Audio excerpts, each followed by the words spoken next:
Асан деген ағайдың Аман деген баласы 5 сыныпта оқиды.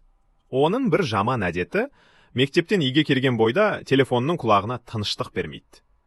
Өзі секіріп ойнап тоздырған орынжайға жатып алып, Досан досымен ұзақ сөйлеседі. Міне ол: «Алло, Досан, есебіңді шығардың ба?» деп орынжайға шалқасынан жатып алып, таңқыш танауын аспанға көтерді. «Есепті шығардым, оны сенің дәптеріңе көшіріп қойдым», деп Досан мақтанып, маңғаздана жауап берді. Аманның ағасы Ақай інісінің кесірленіп жатқанын көріп қалып, телефонмен жатып алып сөйлескенің әдепсіздік қой, деп кейді. «Көке, кедергі жасамаңыз», деп Аманның көзі шарасынан шығып кете жаздады.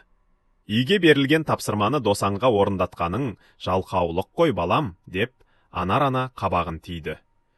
«Мен жалқау емеспін», деп Аман қолын бір сілкіп, телефон тұтқасына жармаса түсті. «Алло, алло, Досан, мен әлгі білесің ғой? Иә, сол қызбен ұрсырсып қалдым. Қойшы, ей!» Аманның телефондағы жыры таусылмады.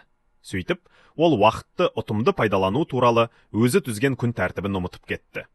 Келесі күнгі сабақтан зорға дегенде үштік арқалап қайтты.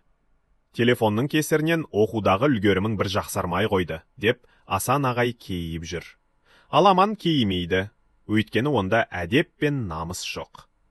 Әдепсіз, намыссыз бала әке-шешенің тілін алмай, оларды ренжітіп, өзіне бақытсыздық әкеледі.